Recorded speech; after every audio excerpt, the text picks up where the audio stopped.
wa ala alihi wa sahbihi ajma'in. Subhanaka la ilma lana illa ma 'allamtana innaka antal alimul hakim. Rabbi shrah li sadri wa yassir li amri wahlul 'uqdatan min lisani yafqahu qawli. Amma ba'd. Alhamdulillah ala ni'matil Islam, alhamdulillah ala ni'matil iman, wa kafa biha min ni'mah. Alhamdulillah, hari ini kita lanjutkan pembahasan kita di dalam Risalatul Mahid, bab yang membahas tentang keharaman atau perkara-perkara yang dilarang bagi mereka-mereka yang sedang haid dan juga nifas.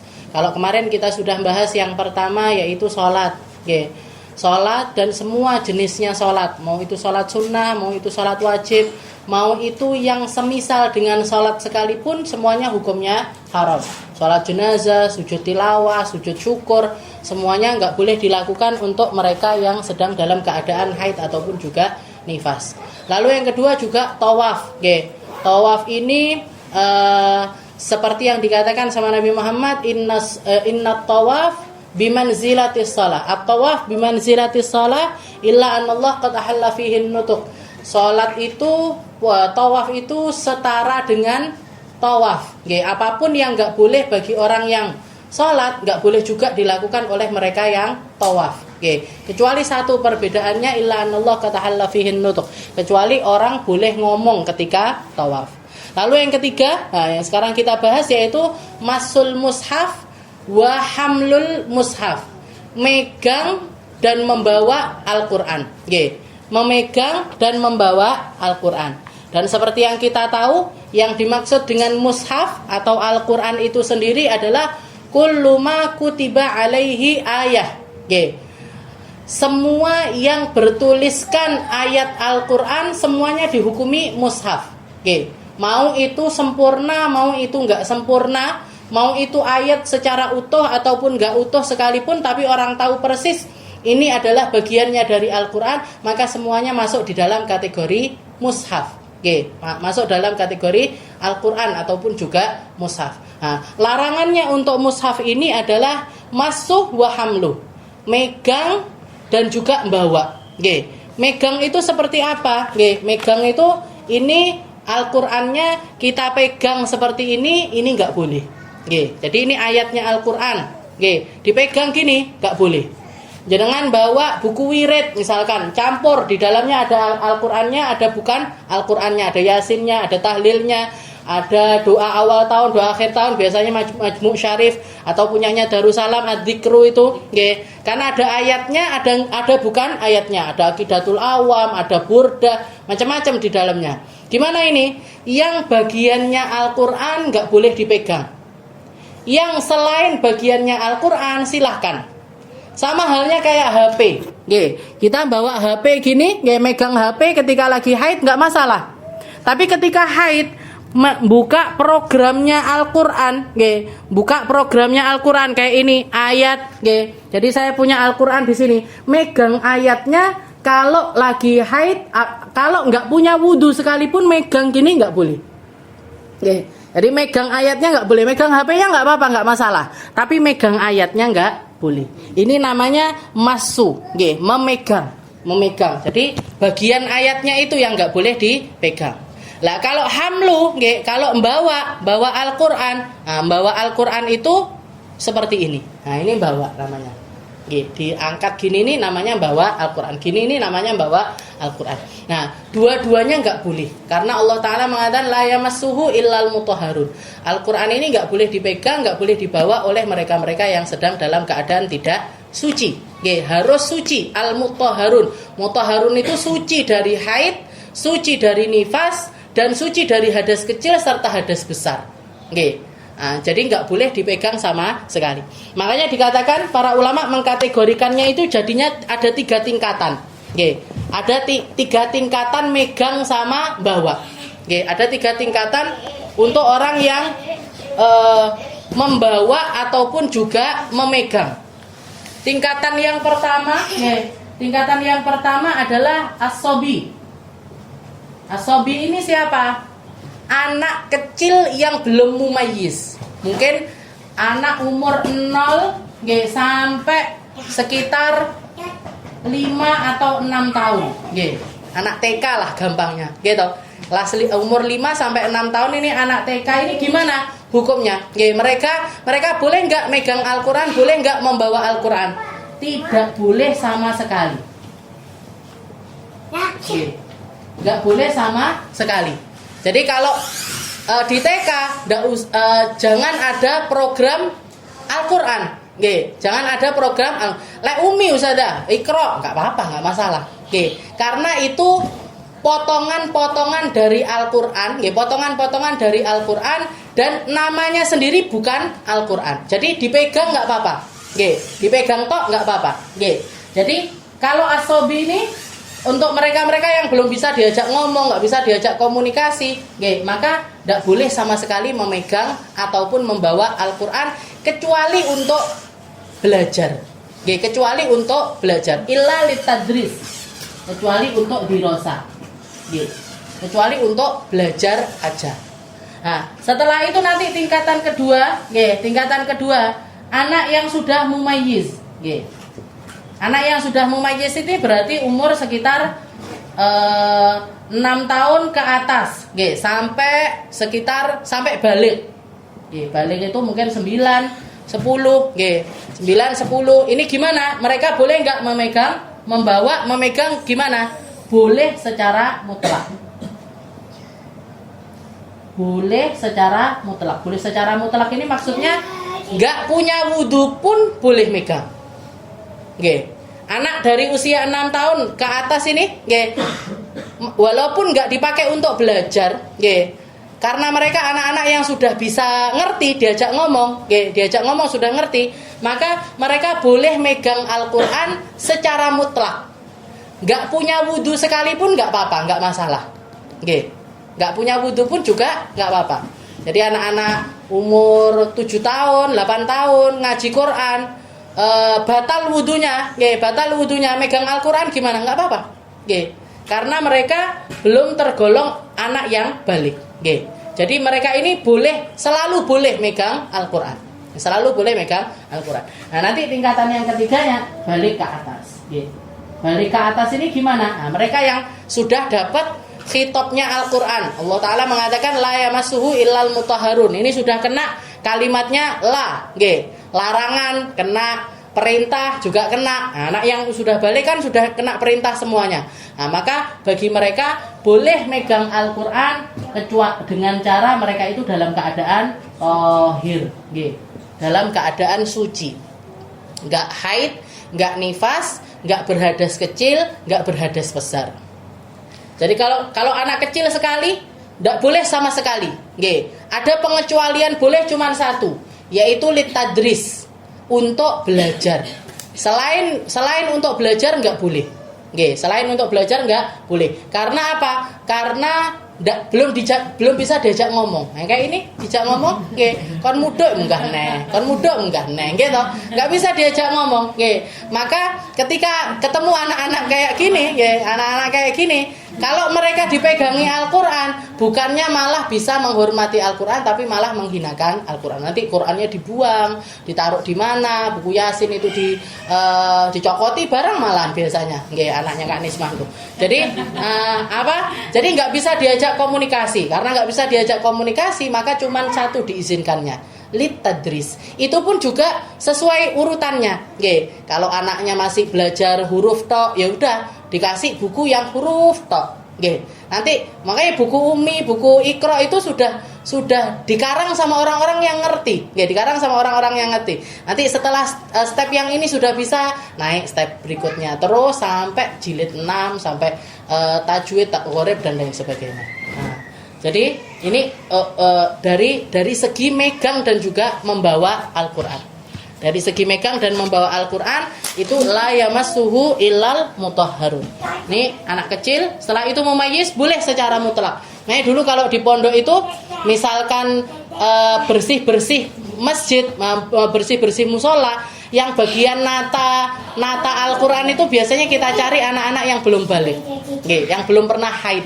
Ayo, nata, nggak punya wudhu, nggak apa-apa, nggak masalah, karena mereka belum kena khitab, belum kena kalimatnya Allah Ta'ala la, Karena rufi al-qalam masihan belum ketulis, catatan amalnya itu belum ketulis. Jadi nggak apa-apa mereka untuk megang Al-Qur'an. Dan mereka insya Allah kalau anaknya ngerti maka nggak mungkin menghinakan Al-Qur'an. Nggih, wis kena diomongi. Nah, nanti baru yang sudah balik ini baru mereka harus suci dari hadas kecil dan juga hadas besar. Itu yang ketiga dan juga yang keempat. Setelah itu yang kelima, larangan kelima adalah al-lubthu fil masjid. Nggih, al-lubthu yahrumu 'alal haid wan nufasa al-lubthu fil masjid. Qaulu sallallahu alaihi wasallam inni la uhillul masjid li haid wala lil junub. Nah, wa kadzalika yahrumu taraddud fil masjid li anna taraddud yushbihul mukuth. Jadi, larangan yang kelima adalah berdiam diri di masjid. Nggih, berdiam diri di masjid. Termasuk juga nggak boleh dilakukan adalah at-taraddud fil masjid.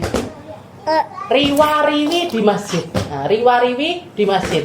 Itu kalau untuk mereka-mereka yang walaupun misalkan aman, nggih, sudah pakai pembalut, sudah pakai pengaman, nggih, tapi tetap nggak boleh. Karena memang larangannya ini la uhillul masjid, nggih. Saya tidak menghalalkan masjid ini untuk orang haid ataupun juga orang yang junub. Junub itu hadas besar, nggak boleh berdiam diri di dalam masjid. Nggak boleh berdiam diri di dalam masjid. Nanti yang diperbolehkan nanti ada yang namanya al-murur. Murur itu lewat tok. Nah, kalau lewat boleh. Kayak Rasulullah pernah nyuruh Sayyidah Aisyah ngambil barangnya Nabi yang ketinggalan di tengah masjid. Aisyah, ambil barangku yang ada di masjid. Katanya Sayyidah Aisyah, ini haid ya Rasul. Saya lagi haid ya Rasul. Nggih. Katanya Nabi, kan haidmu kan di situ. Nggih. Bukan kececeran di mana-mana, tapi kan haid kamu di situ. Nah, maka setelah itu dibilang kayak gitu, maka Sayyidah Aisyah masuk ngambil, habis itu keluar lagi. Nah, dari sini dibilang al-murur itu boleh. Kalau murur boleh. Kalau diem di masjid nggak boleh. Nah, dan yang dimaksud masjid ini semua tempat yang diwakafkan jadi masjid. Meskipun itu serambi. Meskipun itu serambi. Nggih. Jadi meskipun itu serambi, meskipun itu parkiran, meskipun itu toilet, kalau labelnya semuanya wakafnya itu masjid, jadi masjid. Nggih. Tapi biasanya orang wakaf itu enggak gitu. Nggih. Jadi wakaf ini tanah buat masjid. Tapi di bagian sini buat parkiran, buat sini buat toilet, buat sini buat misalkan tempat bermain dan lain sebagainya, atau perpustakaan bahkan kadang-kadang. Nah, ini berarti gimana? Yang labelnya itu selain tempat sholat maka boleh. Oke, labelnya selain tempat sholat boleh. Yang labelnya tempat sholat nggak boleh. Kita ke perpustakaannya boleh, ke parkirannya boleh, ke toiletnya boleh. Nah, kalau musola gimana? Nah, ini bedanya masjid sama musola. Masjid itu saklek. Kalau musola itu fleksibel. Oke. Kenapa kok dibilang fleksibel? Karena perempuan haid masih boleh masuk. Oke, perempuan haid masih boleh. Jadi yang tergantung di situ tergantung wakafnya. Tergantung siapa yang mewakafkan. Saya pernah nanya Masjid Darussalam ini, dulunya kan langgar. Dulunya kan musola, dulunya kan musola. Like musola orang haid masih nggak apa-apa masuk di situ. Saya ngaji dulu yo di pelataran di pinggir-pinggirannya musola situ. Nah, tahu-tahu kok berubah namanya jadi masjid. Saya tanyakan sama beberapa teman-teman, mereka semuanya bilang wakafnya apa? Kalau wakafnya musola ya tetap musola. Kalau wakafnya masjid baru jadi masjid. Nggak apa-apa, nggak masalah. Makanya ulun pakai ngaji. Bawah dipakai pengajian, anggap aja bahwa kalaupun misalkan berubah jadi masjid, bawah itu istilahnya fasilitas yang dipakai untuk istilahnya aulanya masjid. Nah, kalau aulanya masjid nggak apa-apa. Aulanya masjid nggak apa-apa. Serambinya masjid itu ada yang bilang boleh, ada yang bilang nggak boleh. Ada yang bilang boleh karena sudah lepas namanya dari masjid. Ada yang bilang nggak boleh karena masih masuk area satu tempat dengan sholat. Dan kalau orang sholat melubere kemana? Ya ke serambi. Nah, karena masih dipakai seperti itu, maka sebagian lagi bilang tetap nggak boleh. Sebagian lagi. Nah, di Dalwa, di pondok Dalwa itu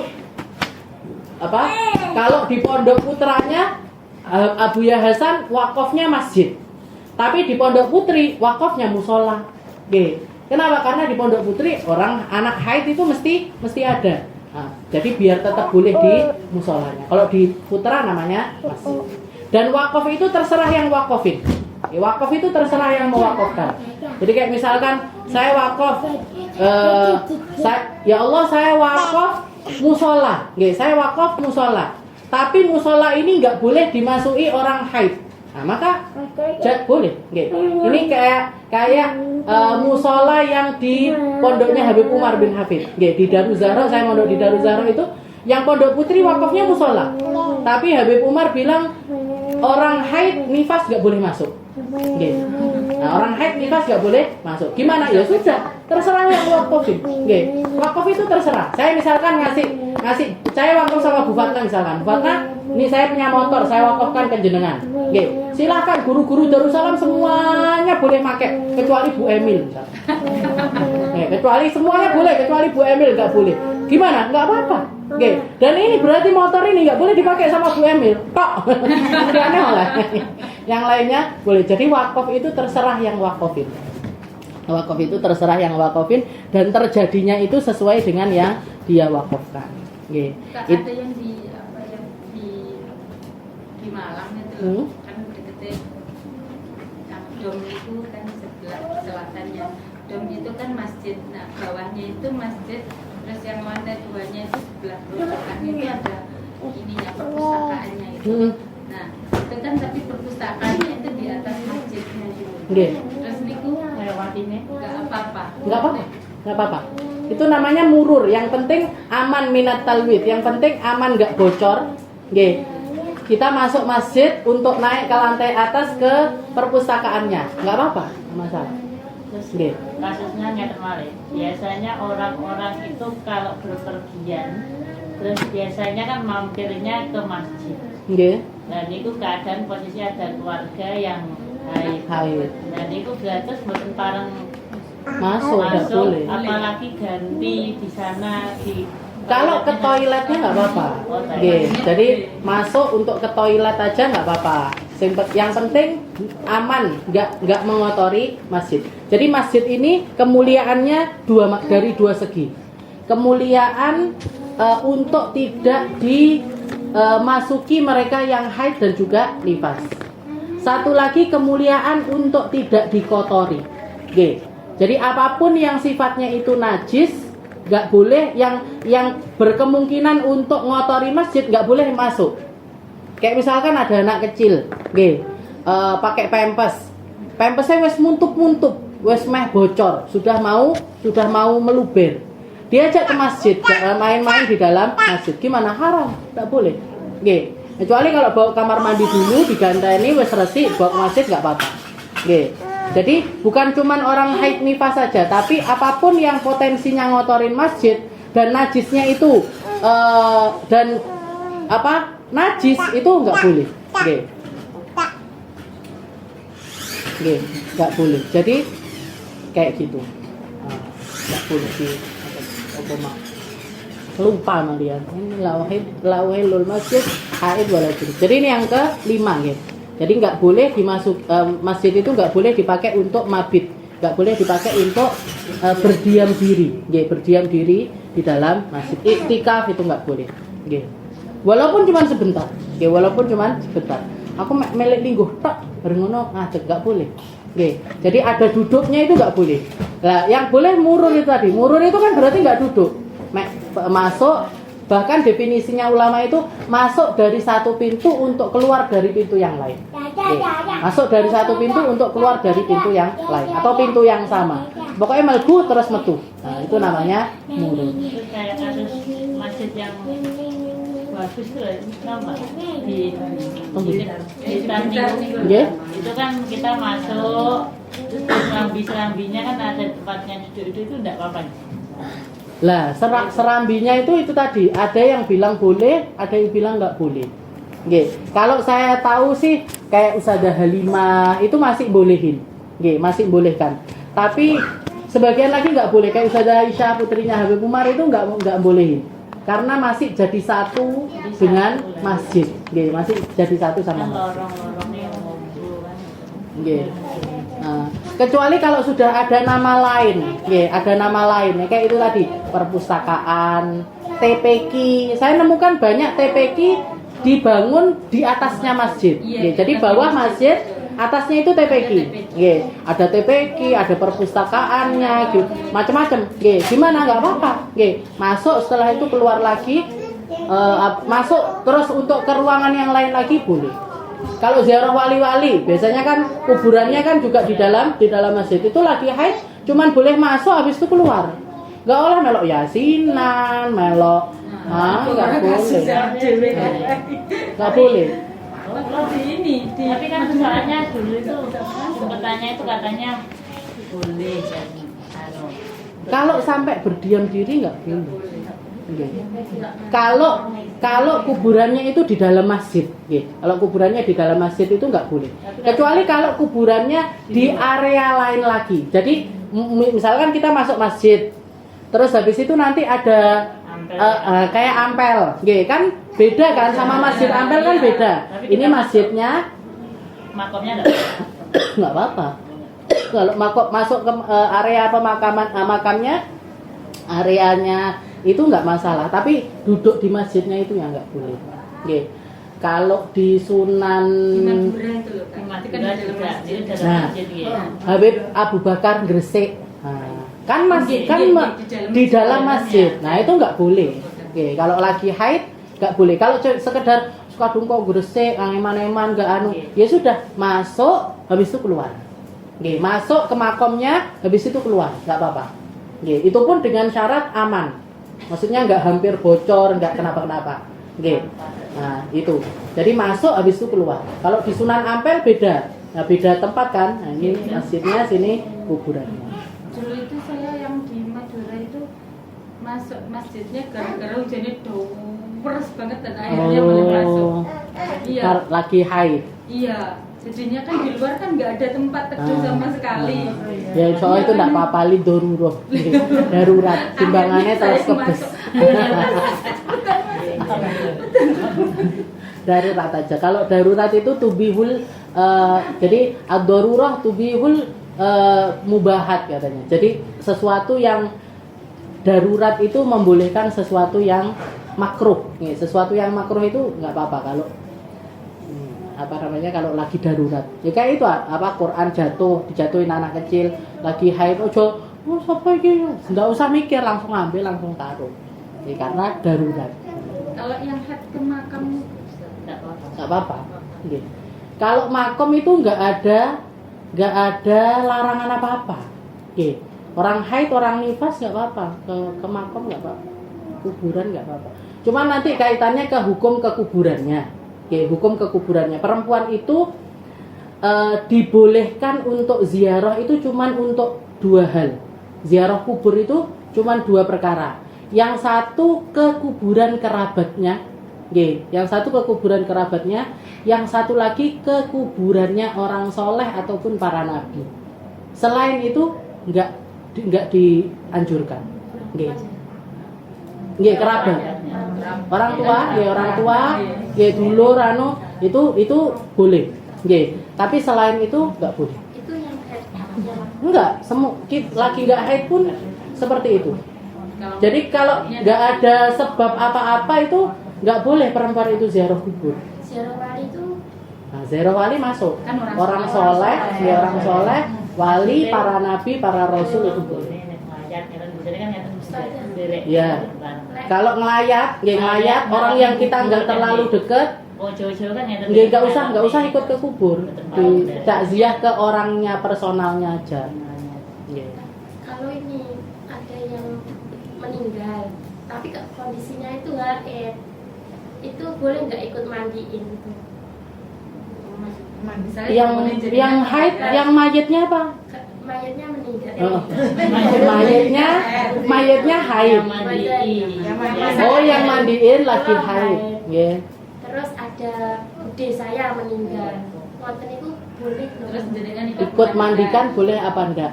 Kalau dirasa-rasa dia kuat, enggak masalah. Dia Kuat itu maksudnya gini, kan haid itu kan melemaskan, bikin orang lemas. ditambah lagi megang jenazah itu juga bikin lemes. Nah ini kalau gabung dua hal ini, kalau misalkan orangnya nggak kuat, nanti mungkin pingsan apa gimana.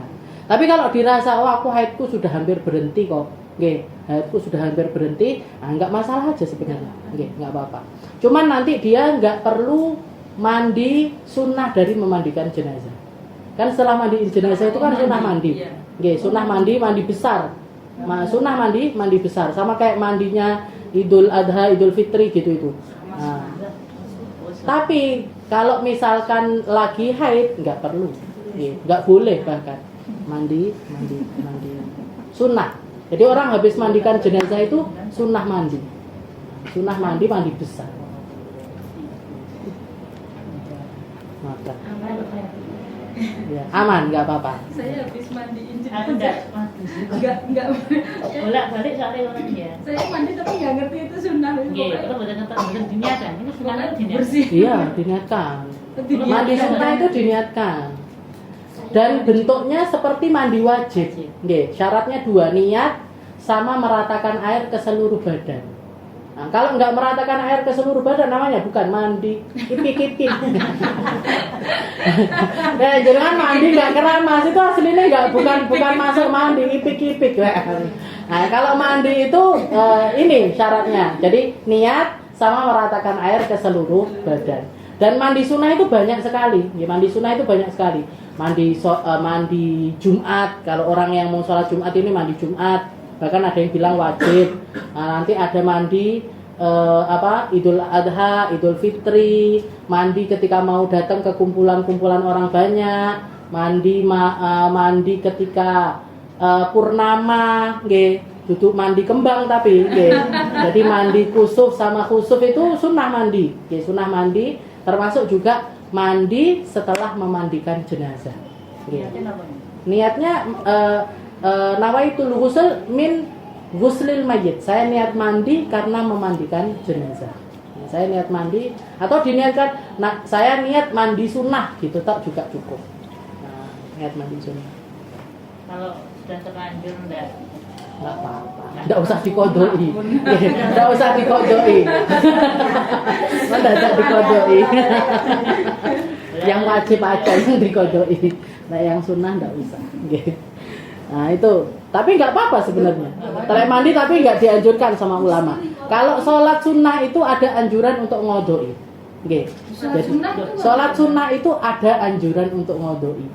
Ada anjuran untuk ngodoi. Jadi kayak misalkan gini, ya Allah saya pengen istiqomah sholat duha, tapi nggak dipaksa, nggak duhaan. Jenengan kalau misalkan lagi di sekolah sholat duha sama anak-anak, pas liburan lali duha nah gimana ini? Biar kita ini kekeh duhaannya ini bukan karena kewajiban sekedar nyontohin anak-anak, tapi memang benar-benar pengen jadi orang yang ahli duha. Nah ini kita wajibkan untuk diri sendiri nggak apa-apa, atau nggak usah diwajibkan, kita bebankan dengan hukuman. Jadi misalkan gini, ya Allah saya nggak duhaan, saya ketinggalan duha, tak kodoi nanti habis duhur.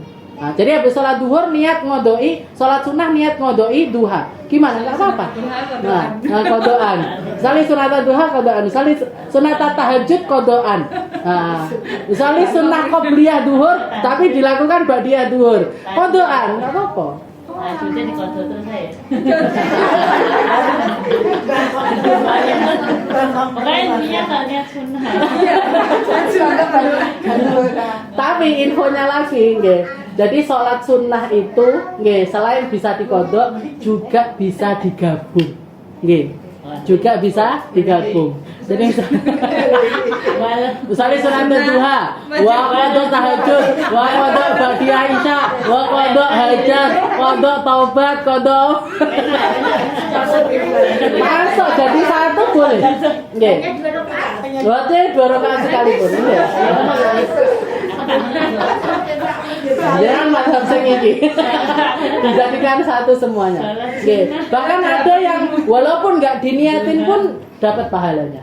Nggih. Itu sholat sunnah sholat sunnah wudu. Nggih, sholat sunnah wudu sama sholat sunnah qobliyah itu meskipun enggak qobliyah ba'diyah itu meskipun enggak diniatkan dapat pahalanya. Nggih. Kalau ngerti ilmunya. Jadi dengan habis wudu, habis itu langsung sholat. Habis itu sholat, misalkan sholat duha gitu, langsung niat sholat duha. Itu pahalanya sunnah wudu itu masuk. Nggih. Pahalanya sunnah wudu itu masuk. Jadi kan wudu, habis itu sebelum sholat duhur, qobliyah duhur. Itu sholat sunnah wudunya masuk, sholat qobliyah duhurnya juga masuk. Nggih. Jadi langsung masuk. Sama kayak puasa. Puasa tidak sengaja hari Senin puasa dapat pahalanya Senin. Tapi ini khusus untuk yang sunnah loh nggih. Sing wajib ndak oleh didobel. Kodok sedina, rong dina, telung dina salat puasanya sekali enggak bisa. Sholat sunnah fajar, qobliyah subuh ya gandeng. Sholat fardunya gabung kodok kabeh. Mulai subuh sampai isya. Itu tadi. Itu aluk tuh tarawih malian. Aluk tuh di masjid, nggih, berdiam diri di dalam masjid. Setelah itu yang keenam qiraatul Quran biqasdil qiraah. Ya rumah alal haid wan nufasa qiraatul Quran liqauli sallallahu alaihi wasallam la yaqra'ul junub walal haid syai'an minal Quran. Jadi Al-Qur'an ini enggak boleh dibaca kecuali oleh mereka yang suci. Nggih. Sucinya ini tapi suci dari hadas besar aja. Dari haid, nifas dan juga hadas besar. Kalau orang yang enggak punya wudu masih boleh. Nggih. Nah, nggak punya wudu nyama anak-anak Quran ikut baca, nggak apa-apa, nggak masalah. Jadi nggak punya wudu baca Al-Quran itu diperbolehkan.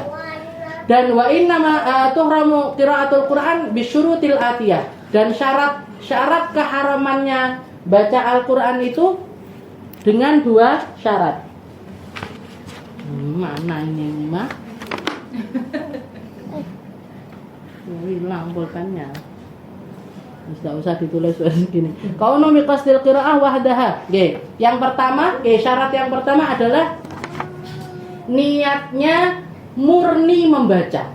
Nggih, niatnya murni tilawah. Nggih. Kaunuhu biqasdil qiraah wahdaha. Jadi syarat pertama, keharamannya itu kalau bacanya itu murni niat membaca. Kalau enggak niat membaca, enggak apa-apa. Nggih.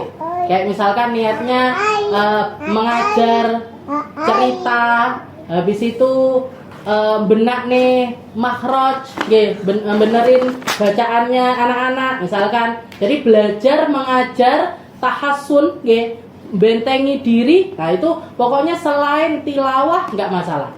Selain tilawah nggak ada keharaman di dalamnya. Lalu yang kedua, syarat kedua kaunuhu bil lafadz. Yang kedua adalah bener-bener pakai lafaz. Jadi keluar suaranya, bukan cuman umi-umi. Kemarin kita sudah sempat bahas gitu. Kalau cuman gerakan bibir aja tapi tanpa suara itu nggak ada keharaman. Jadi haramnya itu kalau 2 syarat ini tadi. Yang pertama niatnya memang niat untuk tilawah. Niatnya memang benar-benar untuk tilawah saja, bukan untuk yang lainnya. Yang kedua, bacaannya itu keluar suaranya. Bacaannya itu keluar suaranya. Kalau enggak keluar suara, enggak ada keharaman di dalamnya. Wa jama'al fuqaha ala jawazi tasbih wa tahlil wa sairil adhkar ghairul Quran lil haid wan nufasa. Dan para ulama tidak ada perbedaan pendapat di dalam kebolehan membaca ayat-ayat yang sudah masyhur untuk menjadi zikir.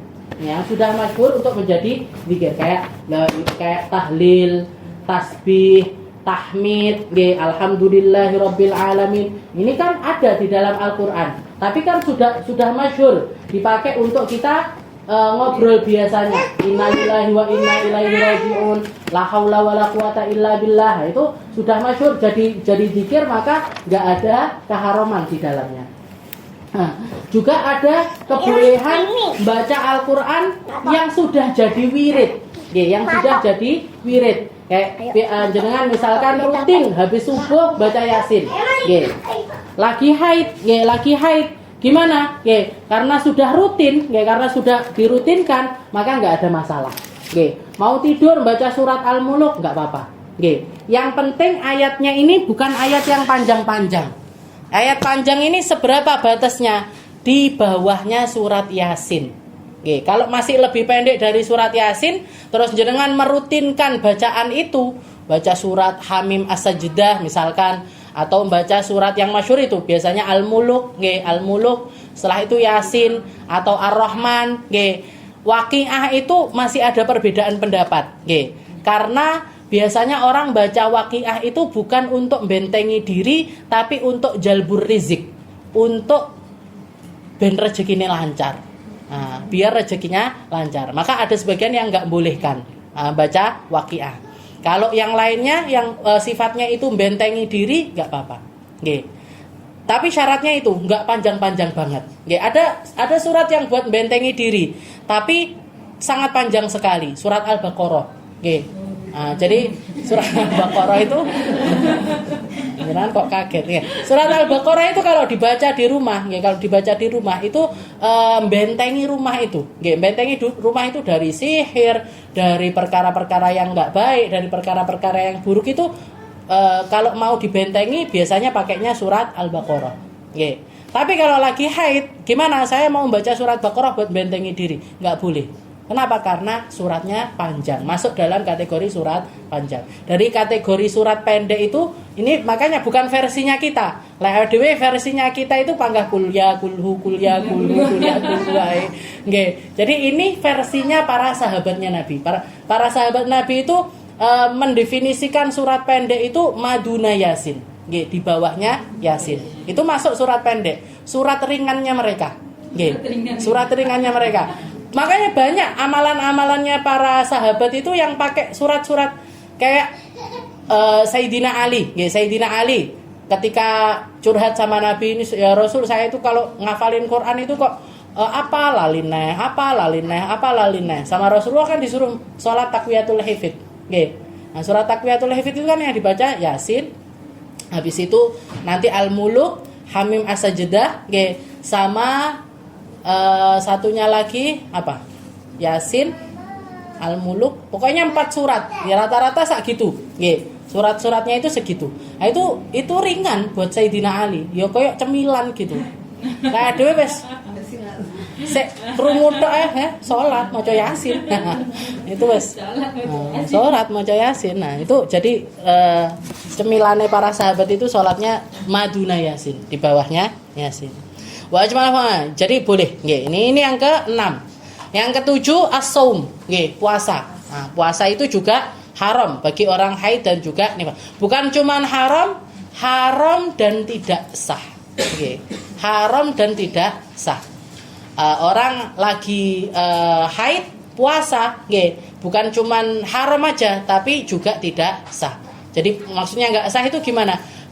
Yang puasa yang dia lakukan ketika haid itu masih wajib diqodok di hari yang lainnya.